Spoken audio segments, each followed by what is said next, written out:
That's the way you look tonight. DJ and PK take the stress out of Christmas shopping. Get the best blankets and gifts ever at Minky Couture. Save 50% by using the promo code ZONE50 at checkout at minkycouture.com or visit one of the 6 Minky locations. DJ and PK, it's 97.5 The Zone. We are joined now by the head football coach at Utah State University, Bronco Mendenhall. Bronco, good morning. Good morning. Man, that's still interesting to hear. You know, Bronco, the head football coach at Utah State. that was like a surreal moment right there. What? So what's weirder? You come back here and you are the head coach at Utah State, or you come back here and these two clowns are still here doing a morning show? It's about equal. I'm equally surprised, and I'm not going to say dismayed, but yeah, I'm surprised by both. Well, as you know, I was the beat writer when you got the job, which is 20 years ago. And as I look at these situations, I see some parallels here in terms of what needs to be done on and off the field. And I saw you firsthand do it, and I thought that it was almost like you worked miracles in the manner in which you did, getting to 6-6 that first season. I thought it was a phenomenal job in a season in which you admitted you didn't know what you were doing. You learned so much more as a coach, and then you went on a string of multiple 4 double-digit seasons in a row. How many parallels do you see here to what you already went through 20 years ago? I see it. I see it very similarly as you're presenting, and I remember going to Wyoming.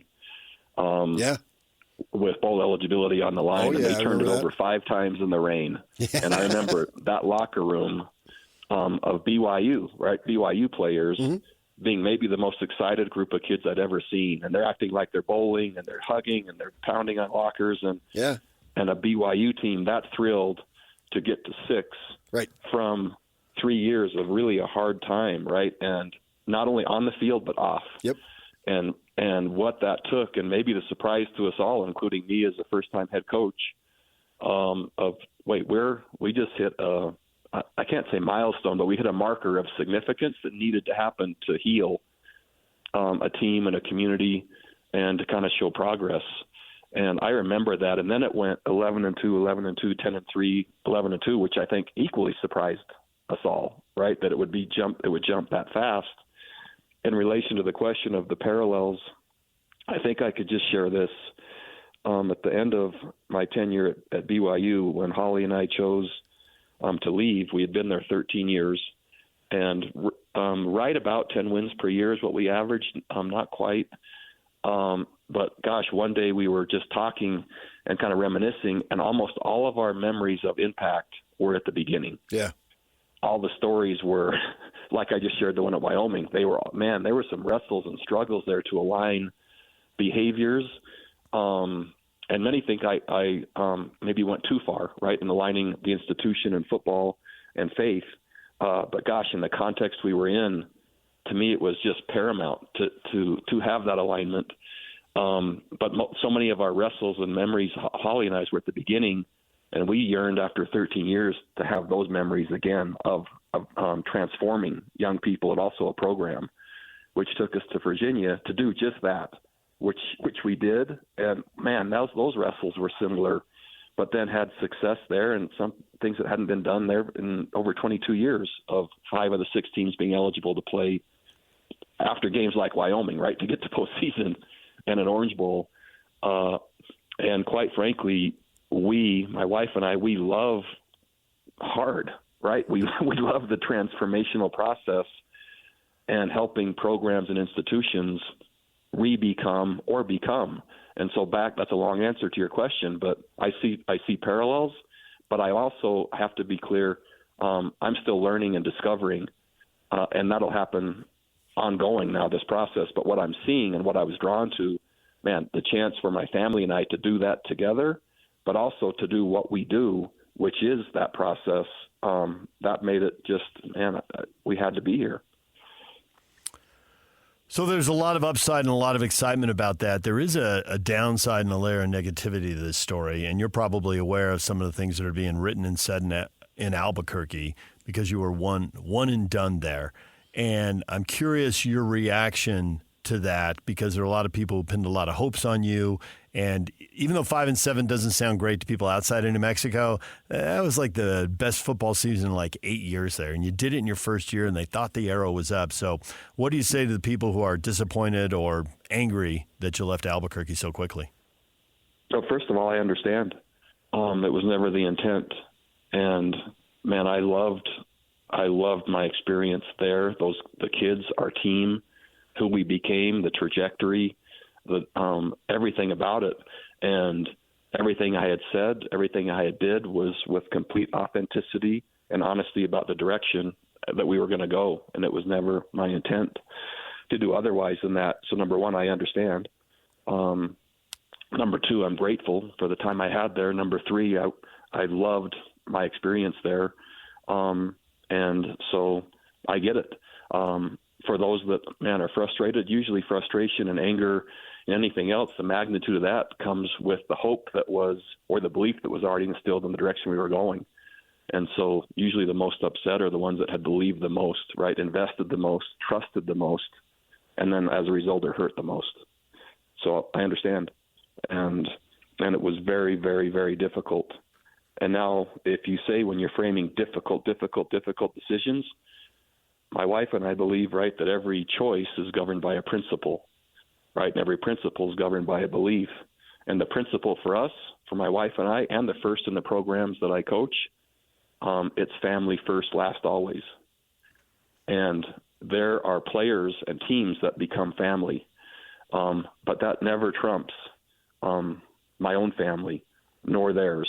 And the chance to, which I never saw coming, right, the chance to have Holly and I we're empty nesters, but all three of our boys in this state, that means a long weekend we see our kids. That means here's a new girlfriend and bring her home. Let's see, right? Let's meet. Here is a chance once we get our horses and stuff here. Here's an extra few hours and we're together. It's not a plane flight. It's not now a mass coordination. It's a long weekend while I get to do a job and help a program as well as young people do the same thing. If someone would allow themselves to go that far to try to understand that, I think they would. Do I understand that's going to take time? And maybe never for someone to understand. But I think if someone was willing to let themselves, and that is the motive, what I just presented. So I get it. And I understand it either way. However, I've operated on principle my entire life, imperfectly, but that's how the decision was made. In terms of the roster, this is a crazy world in which we live in college football. Kids come and go much more frequently than they ever have, and you know that firsthand, so I don't need to tell you. And I was surprised at the end up the prior staff signed 20-some kids, not necessarily knowing who the coach was going to be. So you've got all these decisions. You've got returning players. Yeah. How much fluctuation do you anticipate with the recruits and then with the existing roster? Yeah, significant. We've spent from the minute, so my whole staff is here, right? We've arrived together, which was different than when I was hired at UNM.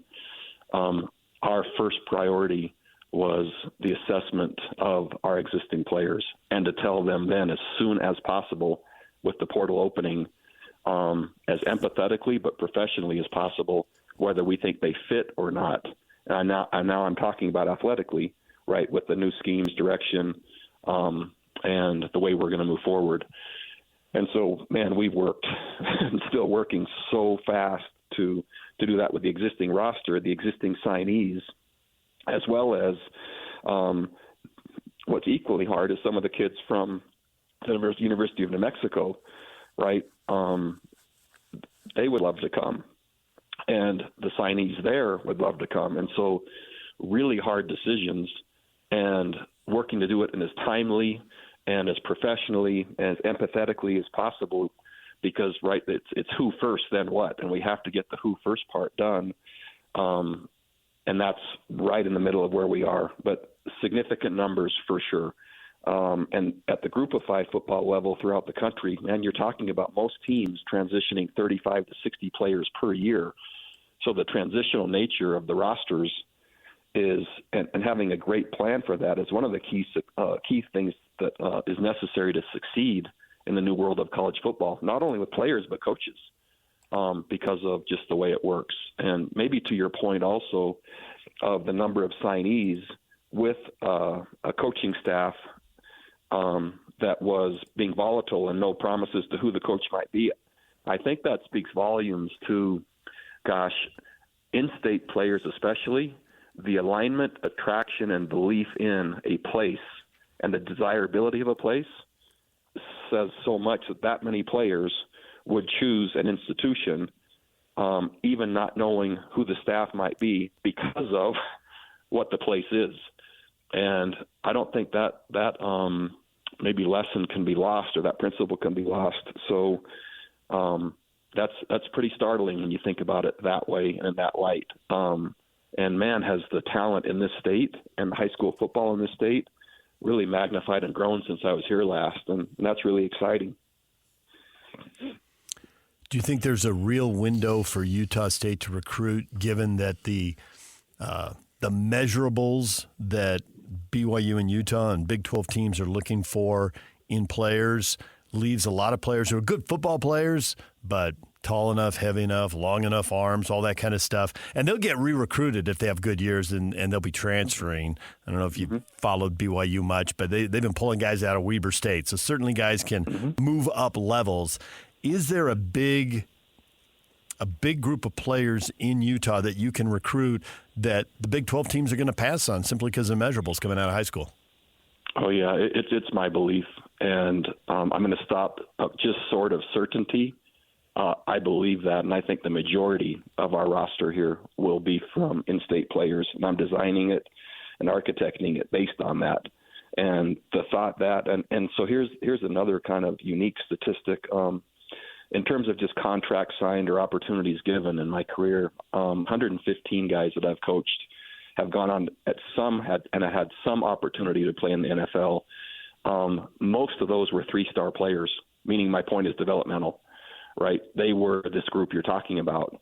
And so there's probably not a better head coach or staff designed and equipped to do just what we're talking about than us in terms of number of years experience with results. And so I'm really excited about just exactly what you said. And, man, I think that fits us so well.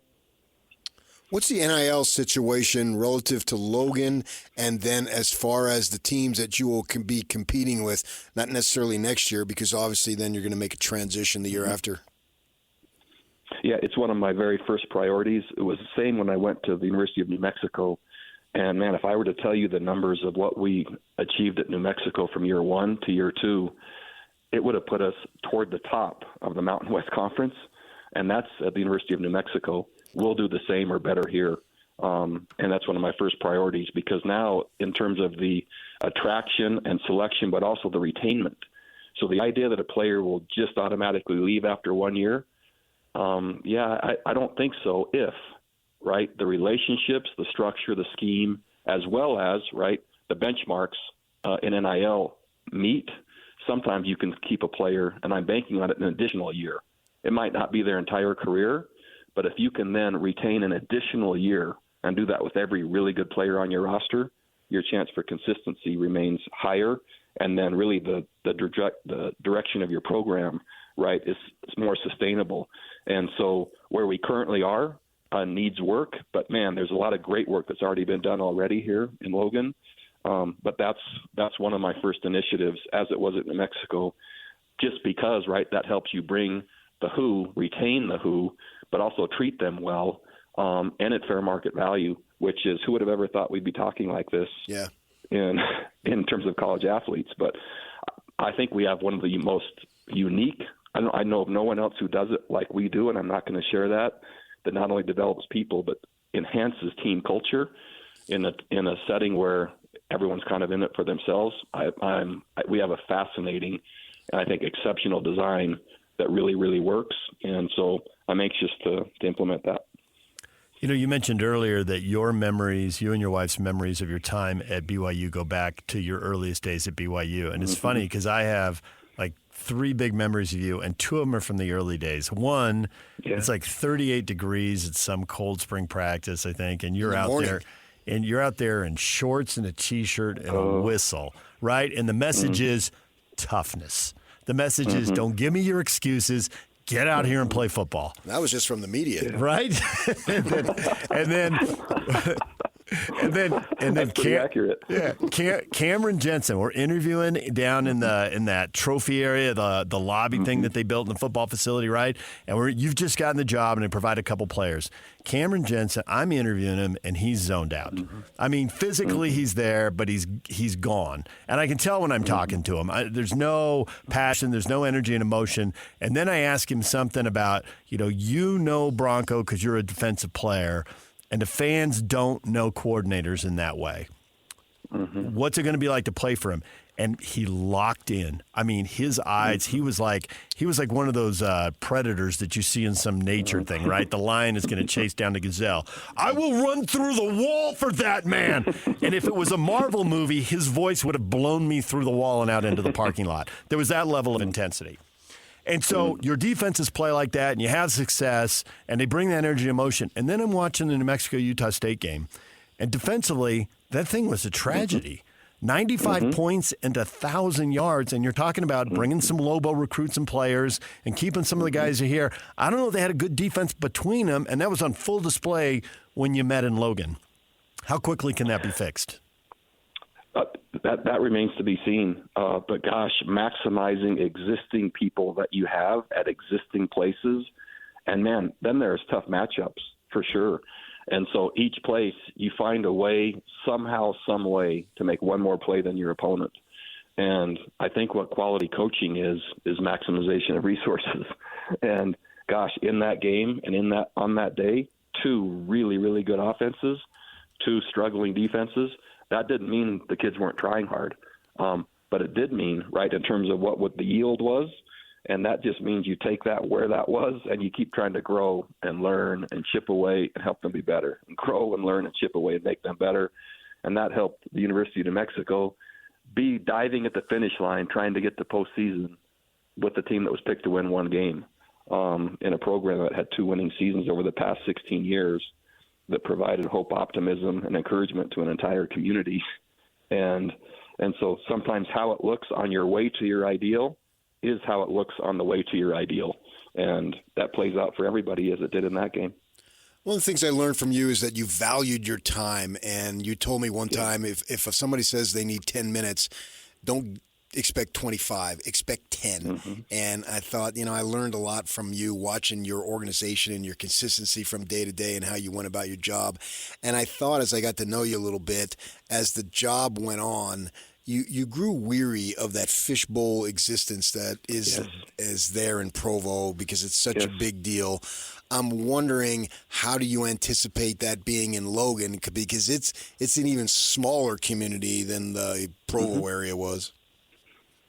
Yeah, I think it's fair, and it comes with the job of being head coach. And as I've continued to mature, grow, and learn, it doesn't mean, right, the fishbowl ever goes away.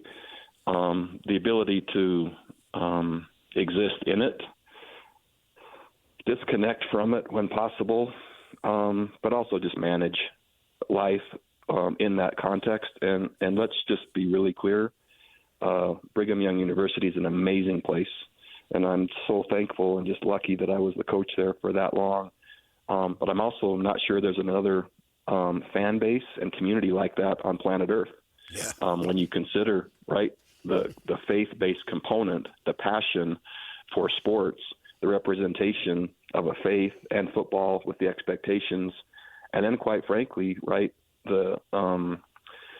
you're completely I'm not sure any of those things are truly inseparable, right? And so when you put all that together, there becomes an interest level that reaches something I've never seen before. And so, gosh, what an amazing opportunity for me to live in that, to lead that program, to experience that. But also over 13 years, and can that have an effect? That answer is yes, it can. And so Logan, fantastic. It's Holly and I's ideal place to live. We've had that kind of targeted for a long time. And yeah, small town, perfect for us. Agricultural place, perfect for us.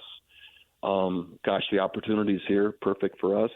The responsibilities that come with it, absolutely part of it and perfect for us.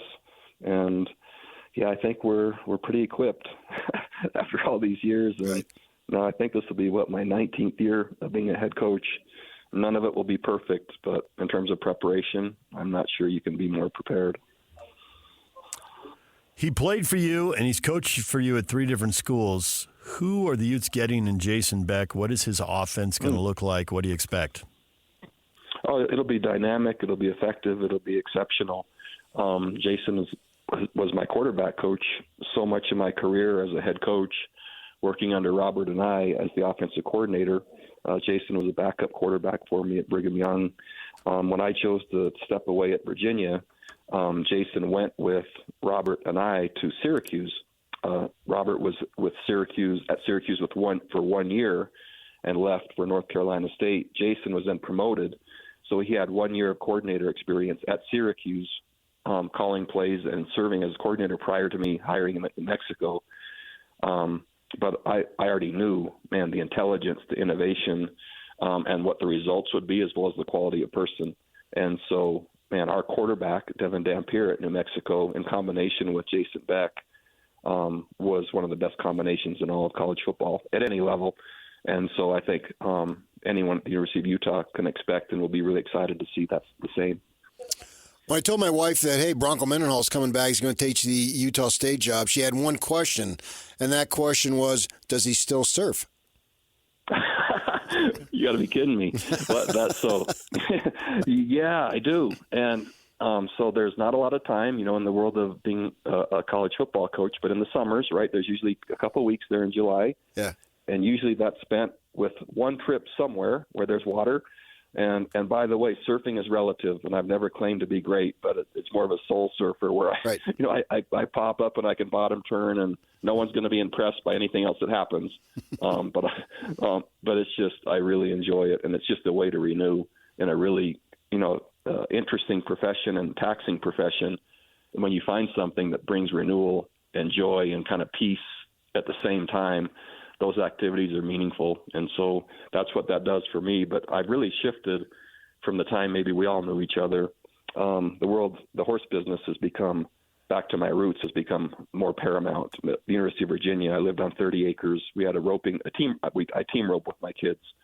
So we had a roping arena on our property. We integrated that with all of our players where they were riding on recruiting weekends and coming on the weekends to my home, existing players riding our horses. And then the ranch I built in Montana the last couple of years before I went back to New Mexico. So the horse world really has become more now of my world on a day-to-day basis when possible. And the surfing is more just, maybe 1 week out of the year when I can get a minute in July to go do. And then one other question. When a young lady is brought home by one of your sons, who does she fret more, Bronco or Holly? That's not even close. It's Holly. Yeah, I knew it. It's not even close. It's not, that isn't even in that isn't even close. And the vetting that Miss I'm going to say Miss Holly because that's like back east. That's what they say. The vetting that Miss Holly will put them through. That's completely different than. Yeah, and they ought to be worried. They should. They ought to arrive nervous. They should. They absolutely should arrive nervous. I don't want to get into this on the air, but when I see you, Bronco, remind me to ask you about coach's wife vetting someone I knew. You will thoroughly enjoy this story. Guaranteed. It sounds intriguing. More bad news before I let you go. The football coach at Utah State for more than a decade now has been coming on every Monday morning with DJ and PK during the football season and connecting with all the Aggie fans on the Wasatch Front who are a source of potential NIL donations, if you get my drift. But that means you have to put up with us. Dang. See, those are the things that don't really come up when you're being hired. And then you find out after. And if it would have been completely transparent, I might have changed. No. Yeah, you'd have been a Lobo. Sorry, kids. No Sunday dinner. I'm not dealing with those guys. Yeah, I'm old and soft now, Bronco. It just is. It sounds to me that we've all grown and matured. Yeah, from this conversation, it sounds like we've all grown and matured over time. But that's the goal, right? Yeah. We shouldn't be the people we were 20 years ago. I got to go home and take a nap. So there is the reason to me to coach college football is right to help kids become, and in the meantime, I kind of become someone different also. And that's, if we all were the same, then we're probably not doing the things that really bring enough fulfillment through the stretching and learning process in our lives. And so, there's a lot at stake here. But gosh, what a cool opportunity to do some amazing things. And I believe we can. Bronco, we appreciate the time. Congrats on the new job. And maybe we'll talk to you a little closer to spring football. That'd be great. Nice to see you or talk to both of you. Yep. Bronco Mendenhall, Utah State football coach, joining us right here on The Zone. DJ and PK, it's 97.5 The Zone. Everything you missed in this show, college football, hockey, jazz, it's all next. Stay with us. Accessing.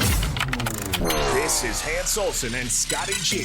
ABC primetime against the Heisman winner, against Shedeur Sanders, who's going to be potentially number 1 overall pick. If it's not him, it's Travis. Against a defensive front that started to figure things out. You got an opportunity to set the standard against Colorado as an in-conference opponent and do it on a national stage. Plus, I still think the entire country is questioning the entire validity of 10-2. Well, if Colorado shows up in the Alamo Bowl, chomping at the bit, fully loaded with the Heisman winner and Shedeur Sanders, Coach Prime at his best, and all of them wanting to win that game, and you show up fully committed with a full roster. If they go 11-2, now we got to start to talk about the 2024 BYU Cougars and their existence in the hierarchy of all-time great teams at BYU.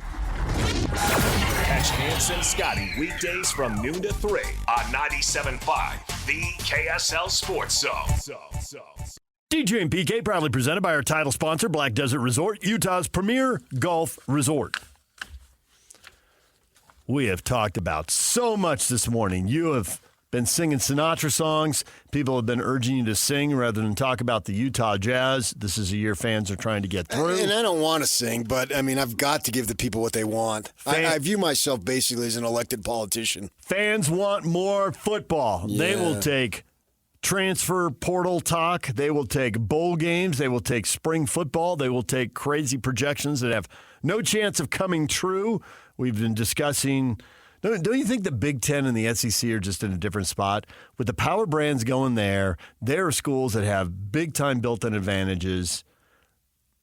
And it doesn't mean there can't be in Indiana, because obviously the Hoosiers won 11-1. But Oregon, Penn State, Ohio State, Texas, and Georgia in the SEC title game, no surprises. Then you look at the ACC and Big 12, where most, maybe not all, but most of the big brands are gone. And so the difference between winning and losing, you have injuries at key positions. The Utes were sunk by quarterback injuries. We've seen teams double their win totals or better. Arizona State, BYU, Colorado. We've seen Baylor get off to a 2-4 start, and everybody thinks the coach is going to get fired. They win 6 in a row. They finish 8-4. They have a good year. Forget the preseason predictions. Couldn't predict that after game 2 watching them play Utah. And it's the same thing over in the ACC. SMU is in the playoff. They were picked 7th. And Syracuse went 9-3. They were picked 12th. Duke went 9-3. They were picked 11th. But I think that anybody, if done right, can win at this game and give yourself a chance. Now more than ever. The playing field is not level, but level-ish in the Big 12. I was on with Scotty yesterday, and he was talking about BYU's had a few number 1 recruits, and he brought up Ben Olsen. Mm-hmm. And I said, yeah, and Ben Olsen, I don't even think he ever took a snap for BYU. And obviously then he went down to UC Los Angeles and had a bunch of injuries that curtailed him. We'll never know how good he could have been.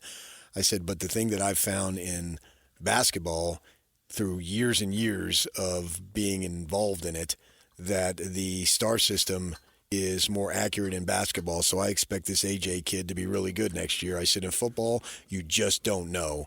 So go get kids. There are kids out there. Cam Scattaboo, man, is a star at the college level. We'll see what happens at the pro level, but he's a star. And nobody offered him. Nobody. And he had all sorts of numbers coming out of high school. It wasn't like he was Rio Lindo, California. Yes, that's over there in the Sacramento area. Sacramento suburb, obviously. Right? And so he, despite all these numbers, nobody. He ran for 601,902 yards and 69 touchdowns. His team went 29-8.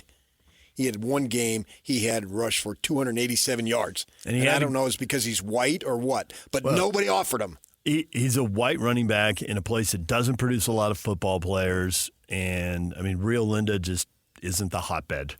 Well, they went 29-8, so they were pretty good. Awesome, man. And but you can spend a long time, I think, looking for. Well, you only spend 5 minutes and look for him. And he goes to Sacramento State and blows up, and he goes to ASU and blows up. And those are the kinds of players. Yes, he ran for 2,155 yards on 359 carries in 2 seasons under Troy Taylor at Sac State, our guy who was the OC at Utah, and you find those guys. As Bronco told, those 3-star guys, what's the difference between 3-star and 4-star? I don't know. But I do know you find those guys and develop them and keep them in your program, and you have a little NIL along the way, and you can make it. I don't put limits on anybody anytime, as long as it's reasonable. New Mexico State and Mexico, it's harder. They don't have a recruiting base. Bronco, he hasn't been here. When did he leave? 2015, 16, somewhere? So he's been gone for almost a decade, and he comes back. Just in that time, look at the number of high school recruits. And Kyle and all those guys have talked about that. It's blown up, man. You can watch games on TV. You can stream high school games. You got to watch quality high school football. You can rock me. I don't care. It's entertaining football. It's way better than the high school football we grew up with. It looks This good. isn't on your grandfather's high school football. It's not even your dad's. No, or your mom's. It's not even your older brother's anymore. Your hotter sister, maybe not either, for that matter, depending on how old she is. There is football news that is new for you, those of you in this segment. Yak, what'd you just read about coaching, and where'd you read it? Who are we crediting here? CBS Sports is reporting this. Our good friend Marky Atuaya coming back to Utah to work at Utah with Jason Beck, ostensibly as the running backs coach. They all come home eventually in this freaking state. He was at Washington State as the running backs coach and associate. Yeah, and he coach. was out there talking about how he enjoyed his time, but it was time to move on, and I'd heard that. Yes. And so he'll be the running. It's clear they're going to have a new offensive staff because that's what happens when you have a coordinator. And and then Mike Simon as a potential receiver coach. So you end up with a bunch of BYU guys that are now at Utah, and there's already been a bunch of Utah guys at BYU. Now I'll give credit to Steve Bartle's the one who's mentioning the Mike Simon. Stevie B, good for him. Stevie B. Stevie B. I love it. That's perfect. Done. Yes. Done. Stevie B joins us on the show. I had not heard that. I'd heard the other one, but I had not heard that. Have you called him Stevie B before, or did that just come to you? Just came to me. Stevie B. So with that in mind, this state, eventually you come home. It's just a fact. So many people that had backgrounds in the state cycle back in, come home, and back. And some people like Kevin Graham do it more than once. Yeah. So even if I leave, people don't think that's the end of it. 83-year-old Patrick Kinahan. Good morning. Rejoins the zone. I want to rock and roll. Yeah, that's PK. And party, instead of party, sleep at night. I want to take a long nap. I want to party in the morning and take a long nap in the afternoon. A couple other things we talked about. There was a BYU basketball game last night. Felt more like a scrimmage. Fresno State is it's hard times. They're 3-7, and BYU took it to them, led by 17 at halftime, 195-67. It was a blowout. No Agor Demon. Didn't matter. Trevin Nell went for 22 and 10, and the Cougars dominated. Courtney Alexander is now walking through that door for Fresno State. Although their starting backcourt was from Salt Lake Community. Two guys that played over there.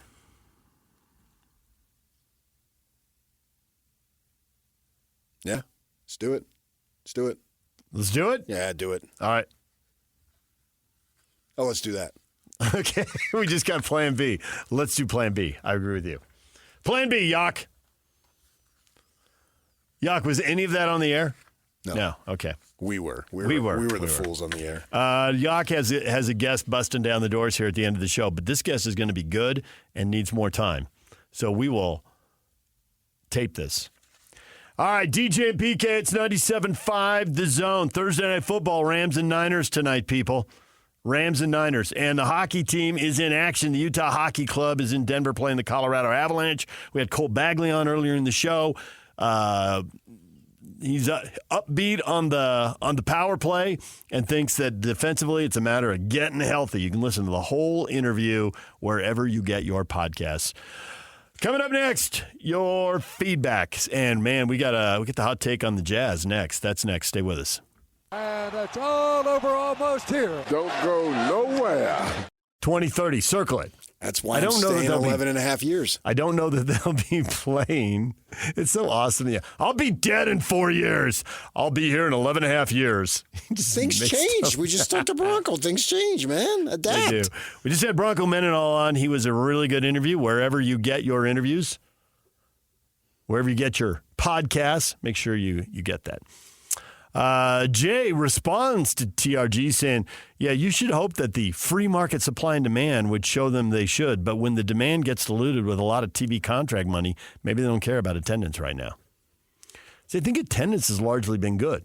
Now, season ticket holders may be taking a loss, putting those tickets out for a fraction of the face value on the secondary market, and I have clicked on that, and man, if you've ever been looking for $25 and $50 tickets, now's the time. Plus service charges, as you always point out. Those mark those numbers up quite a bit. Well, my message to Jazz fans is it sucks right now, but I believe there'll be a time when the team will win at a much, much higher level. It's not if, it's when. I can't tell you when. 1 year, 3 years, but 5 years, 10 years. As passing time goes by, as time passes by, to say whatever I'm trying to say, they're on the clock more, and you got to get going. Yeah. And I think we're feeling that they're on the clock in these comments right here. They are on the clock. This will be the third year without the playoff under this group. In a league that takes more teams than not. Doug, can we have a daily segment on everywhere Ryan Smith spends his personal money? People seem interested. Sure, that'd get ratings. Are you old enough to remember Lifestyles of the Rich and Famous with Robin Leach? Champagne wishes and caviar dreams. I don't care where he spends his money. That's his business. But people are way into it because of the BYU. And I don't care. Let him donate trillions at BYU if that's what he wants to do. That's his money. Hey, Georgia, move over. There's trillions coming for you. What do I care with what he does with his money? I totally get that because I know that and that's how I feel. But I also know that in radio and TV, people react to stories about money. It's like it automatically makes it, when it's big money, it automatically makes it a story. Why do we care that player signed for that? Because people go nuts over the first $50 million contract, the first $100 million, the first $250 million, the first $500 million. Go do what he did. Go start a company then. Yeah. And sell it for $8 billion. And then how do we know, if I care about how he spends, it's like refereeing. If I'm Steve Kerr and I'm pissed at the one call at the end, then that opens every other freaking call and non-call. So I know how he spends his money over here, but how about the rest of his money? How do I know what he's not giving away and doing all these things? You don't have any idea. Right. And if you want to know, as one BYU booster, what he's doing, well, what about what all the other BYU boosters are doing? Because I don't care. There's no chance. I think all of that money came from him. First off, half that money was national money that was going to follow DeBanza. Whatever school he went to, Nike was going to give him money. Fine. Then the money that came from BYU, what you said about go start a business, they've got that entrepreneur class down there that Larry Miller used to teach. Classes, plural, right? And look at all those homes. And so I'm going to get me one of these days. There's a long line of BYU entrepreneurs who are donating money. Ryan's not the only one. No. He's the most high-profile one. He's not the only one. Oh, I can name you 3 or 4, man. Let me tell you. I bet you could. I bet you could, actually. They rich. You have over time. I have. Because they're not all in Utah. There's a big donor in Arizona. As an Arizona guy, you knew that. Oh, Fulton. Yeah. Yeah. All right, DJ and PK, it's 97.5 The Zone. We're all done. Jake and Ben are next. Stay with us.